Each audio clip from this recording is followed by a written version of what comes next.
अस्सलामुअलैकुम प्यारे बच्चों। आज हम 10th स्टैंडर्ड सबक नंबर 5 जो है एहतिमाल यानी प्रोबेबिलिटी, सबक नंबर 5 एसएससी एग्जामिनेशन में जो आपको लेसन नंबर 5 है अलजबरा में मैथमेटिक्स 1 में पार्ट 1 में जो फर्स्ट चैप्टर है आपका 5th नंबर वाला चैप्टर एहतिमाल। एहतिमाल को इंग्लिश में प्रोबेबिलिटी कहते हैं। It is come in to your examination for 8 marks, जो आपके एग्ज़ाम में आपको कम से कम 8 मार्क्स दिलाएगा। तो सबसे पहले आइए बच्चों हम देखते हैं एहतिमाल यानी क्या, what is the meaning of probability. Probability हम ये हमारे रोज़ाना के ज़िंदगी में हम ऐसे वर्ड्स इस्तेमाल करते हैं कि प्रोबेबली मैं कर पाऊँगा कि नहीं। एहतिमाल है कि पता नहीं मैं ये कर पाऊँगी कि नहीं कर पाऊँगी। एहतिमाल मतलब अंदाज़ा लगाना है ना, किसी भी चीज़ का अंदाज़ा लगाना, कोई भी इम्कान होना, इम्कान लगाना, इम्कान। तो हम एहतिमाल का मतलब समझ लेंगे। सबसे पहले सबक के मीनिंग को हम गौर से समझ लेंगे कि एहतिमाल का मतलब होता है कि अंदाज़ा लगाना।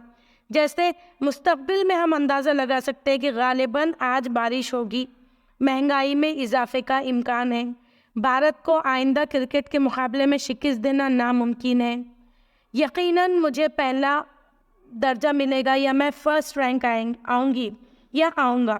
तो हम ये एहतिमाल लगाते हैं, ये प्रोबेबिलिटी लगाते हैं। तो इस सबक के अंदर हम कोई भी चीज़ जो होते हैं, फॉर एग्ज़ाम्पल अगर हम कोई सिक्का उछालते हैं, सिक्का यानी कॉइन, अगर हम कोई कॉइन अगर हम उछालते हैं तो प्रोबेबली इसके 2 सिम्टम्स होते हैं, 2 इम्कानात हमें मिलते हैं। एक तो चिप, जिसे इंग्लिश में हेड कहेंगे, हम एच से ज़ाहिर करेंगे, और दूसरा है पट, जिसे हम टेल कहेंगे, है ना, और उसे हम टी से ज़ाहिर करेंगे। तो अगर एक सिक्का उछाला गया तो उसके 2 इम्कानात होते हैं, या तो हेड या फिर टेल, है ना। उसी तरीके से रैंडमली अगर हम कोई भी एक्सपेरिमेंट करते हैं, अगर हम फॉर एग्ज़ाम्पल अगर हम ताश के पत्तों की मिसाल लें, तो ताश के पत्ते जो होते हैं वो टोटल एक गड्डी में 52 पत्ते होते हैं। ताश के इसमें कुल टोटल पत्ते जो होते हैं वो 52 होते हैं, जिसमें से दो ग्रुप्स होते हैं। एक जो 26 का है वो 26 सियाह पत्ते होते हैं, सियाह मीन्स ब्लैक पत्ते होते हैं, और 26 सुर्ख पत्ते होते हैं, सुर्ख मीन्स रेड पत्ते होते हैं। अब जो 26 सियाह पत्ते हैं इसको 2 अलग अलग ग्रुप्स में डिवाइड किया गया है। 13 हुक्म के पत्ते, 13 हुक्म के पत्ते, जिसे हम इस तरीके से ये शक्ल से हम उसको ज़ाहिर कर सकते हैं, 13 हुक्म के पत्ते, और 13 चिड़िया के पत्ते, है ना। यहाँ पर चिड़िया को बिल्कुल इस तरीके से यहाँ पर इस शक्ल से ज़ाहिर किया गया है। उसके बाद सुर्ख जो पत्ते हैं, सुर्ख यानी रेड जो अपने जो कार्ड्स होते हैं उसमें 13 ईंट के पत्ते, जिसे हम इस तरीके का डायमंड का शेप देते हैं, और 13 पान के पत्ते यानी हार्ट वाला शेप। इस तरीके से कुल पत्तों की गड्डी में टोटल 52 पत्ते होते हैं, और जिसमें 2 ग्रुप्स होते हैं। ग्रुप्स को इंग्लिश में सॉर्ट्स कहते हैं, है ना। पत्तों की गड्डी में एक डायमंड होता है, एक पान यानी हार्ट होता है, एक चिड़िया यानी क्लब होती है, और हुक्म यानी स्पेड। इस तरीके से 4 कबीले होते हैं, और हर सेट में एक बादशाह होता है, रानी होती है, गुलाम होता है, और इक्का 2 3 4 5 6 7 8 9 10 इस तरह टोटल 13 पत्ते होते हैं। बादशाह, रानी, गुलाम, इन्हें तस्वीरी पत्ते कहते हैं। और हर गड्डी में बादशाह के 4, रानी के 4 और गुलाम के 4, इस तरह कुल 12 तस्वीरी पत्ते होते हैं। ये मैंने आपको मालूमात इसलिए दे दी हूँ ताकि अगर ऑब्जेक्टिव टाइप सवालात में अगर आपको कोई क्वेश्चन आता है ना, एक क्वेश्चन है और अगर उसके 4 ऑप्शन है कि ताश की पत्तों की गड्डी में कुल डैश पत्ते होते हैं, और नीचे ऑप्शन दिया 52, 58, 50, 48, तो आपने 52 पर टिक करना है। फिर 52, अगर कभी एग्ज़ाम में ऐसा क्वेश्चन आ रहा है आपको कि कुल 52 ताश के पत्तों की गड्डी में डैश सियाह पत्ते होते हैं, यानी ब्लैक कलर के पत्ते कितने होते हैं, तो आपने याद रखना है कि 26 होते हैं, है ना। ये आपकी मालूमात के लिए है, क्योंकि ऑब्जेक्टिव टाइप्स जो क्वेश्चंस होते हैं हम उसमें बता नहीं सकते हैं कि कौन सा एग्जामिनर कौन सा क्वेश्चन डालेगा। तो याद रखिए 26 सिया पत्ते होते हैं, 26 सुर्ख पत्ते होते हैं। 26 सिया जो है उसको और 2 हिस्सों में डिवाइड किया है, 13 हुकुम के पत्ते, 13 चिड़िया के पत्ते, 13 ईंट के पत्ते और 13 पान के पत्ते सुर्ख। इसके अंदर 2-2 ग्रुप्स होते हैं और टोटल जो है वो 12 तस्वीरी पत्ते होते हैं। ये आप याद रखेंगे। तो आइए प्यारे बच्चों, अब आगे हम सवालात हल करते हैं। इसी तरीके से एक एग्जाम्पल हम लेंगे पासे का। पासा जिसे इंग्लिश में हम लूडो कहते हैं। अगर आप घर में लूडो वगैरह खेलते हैं तो आपको मालूम होना चाहिए कि लूडो के ऊपर टोटल इस तरीके से डॉट्स होते हैं, 1 2 3 है ना, 4 5 और 6 है ना। इस तरीके से पासा जो फेंका जाता है, तो हमको ये पता नहीं होता है कि जब हम लूडो खेलते तो हमें ये पता नहीं होता है कि हमको अगला कौन सा नंबर गिरने वाला है। तो प्रोबेबली हम ऐसा कहते हैं ना कि अरे मेरे को 1 गिर जाना, अरे मेरे को 2 गिर जाना। तो पासा यानी लूडो। हमेशा आप उर्दू मीडियम के बच्चे हमेशा ये बात याद रखिए कि एग्जामिनर आपको उर्दू में ही क्वेश्चन देगा। पासा यानी लूडो, आप कंफ्यूज मत होइए। लूडो में टोटल 6 ही आउटकम्स होते हैं, 6 महासिल होते हैं। आउटकम्स यानी महासिल, जो हमको नंबर्स मिलने वाले हैं वो 6 होते हैं। या तो 1 गिरेगा, या तो 2 गिरेगा, या फिर 3 गिरेगा, या 4 गिरेगा, या फिर 5 गिरेगा, या फिर 6 गिरेगा। ओके, इस तरीके से अब हम देखते हैं नमूने उसत। नमूने उसत को कैपिटल एस से ज़ाहिर करते हैं, जिसे हम सैम्पल भी कहते हैं। ओके, अब अगर हमको अरकान की तादाद लिखना है तो सैम्पल लिखना है, तो हम उसको कैपिटल एस मसावी, यहाँ पर इक्वल साइन डालेंगे, करली ब्रैकेट, और इसके अंदर जो भी अरकान आएंगे हम उसको कॉमा से अलग अलग करेंगे या जुदा जुदा करेंगे। ठीक है। और जब सैम्पल को हमको गिना जाता है, अरकान की तादाद को जब हम गिनते हैं तो उसे हम स्मॉल एन ऑफ एस यानी capital small N of S यानी अरकान की तादाद, अरकान की तादाद को स्मॉल एन ऑफ एस से ज़ाहिर करते हैं। यहाँ पर आप लिख सकते हैं। अब इसके मैं एक एग्जाम्पल आपको देती हूँ। एग्ज़ाम में 1 मार्क के लिए ये क्वेश्चन आ सकता है और बहुत इम्पॉर्टेंट है। एक सिक्का उछाला गया।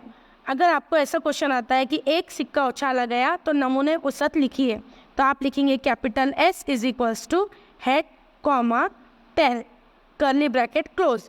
और अगर इसके अंदर अरकान की तादाद, यहाँ पर एक हेड है और एक टेल है, इसको हमने कॉमा से जुदा किया है। अरकान की तादाद एन ऑफ एस कितनी आई फिर आपके पास 2।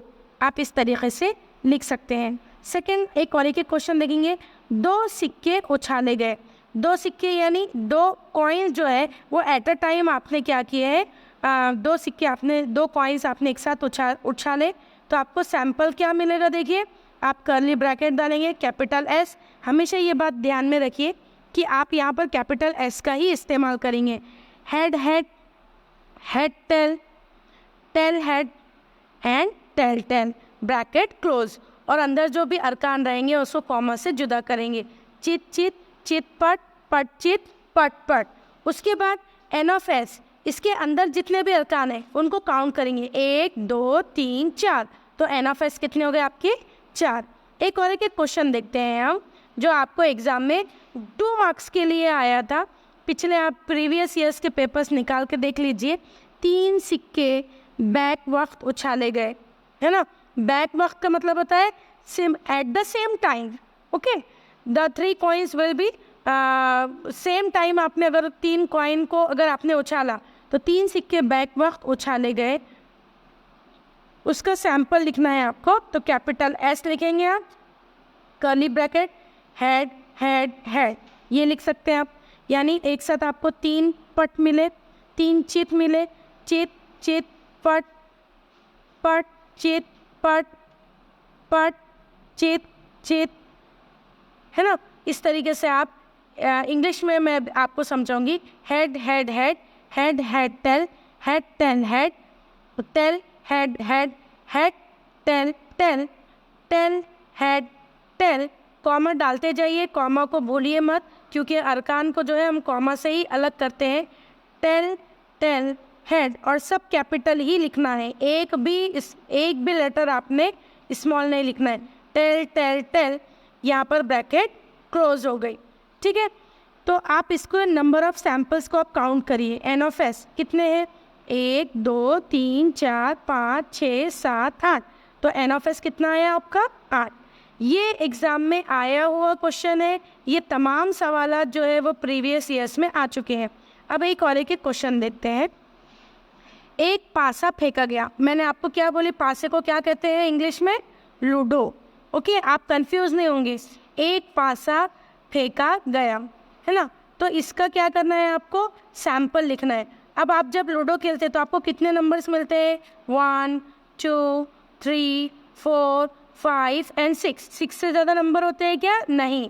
तो यहाँ पर ब्रैकेट क्लोज। तो एन ऑफ एस, अरकान की तादाद कितनी हुई? 1 2 3 4 5 6। तो एन ऑफ एस कितने हो गए फिर आपके? 6। इस तरीके से एक और एक क्वेश्चन देख लेते हैं हम। एक और एक क्वेश्चन ये इस तरीके का है। अब ये एक पासा फेंके थे हमने, अब हम 2 पासे फेंकेंगे। पासे में लूडो, 2 पासे फेंके गए, है ना। तो आप इसका सैंपल लिखेंगे। अब मैं आपको लिखने का तरीका बता रही हूँ। देखिए, कर्ली ब्रैकेट बनाएंगे आप। 1 1 1 2, यानी एक को एक ही गिरा है, एक को एक गिरा है, एक को 1 एक को 2, इस तरीके से। 1 3 1 4 1 5 1 6। अब इसके बाद आप एक बात ध्यान में रखेंगे कि आप ये 6 के आगे 2 1 नहीं लिखेंगे, बिल्कुल इस तरीके से नीचे लिखेंगे। क्यों? क्योंकि सिस्टमेटिक जितना आपका रिप्रेजेंटेशन रहेगा उतने ज़्यादा आपको मार्क्स मिलेंगे। तो आपको मार्क्स भी देखना है फाइनल एग्ज़ाम में, है ना। तो बिल्कुल एक लाइन में आप 6 ही नंबर्स लिखेंगे। फिर 2 1 हो गया, 3 1 3 2 3 3 3 4। देखिए मेरा लिखने का तरीका देखिए, जितना अच्छा रिप्रेजेंटेशन आपका रहेगा उतने ज़्यादा मार्क्स आपको फाइनल एग्ज़ाम में मिलेंगे। 4 1 4 2 4 3 4 4 4 5 4 6 5 1 5 2 5 3 5 4 5 5 5 6 6 1 6 2 6 3 6 4 6 5 6 6। और यहाँ पर ये ब्रैकेट क्लोज हो जाएगी। अब हम एन ऑफ एस काउंट करिए, यानी कितने सैम्पल्स मिले हमको। तो एक लाइन में 6 है और ऐसे टोटल 6 लाइन है, तो 6 6 36, यानी 6 6 36। अगर आप इसको ऐसा भी काउंट करें तो आप 36 ही आएगा। तो एन ऑफ एस इज 36। तो please like share and subscribe to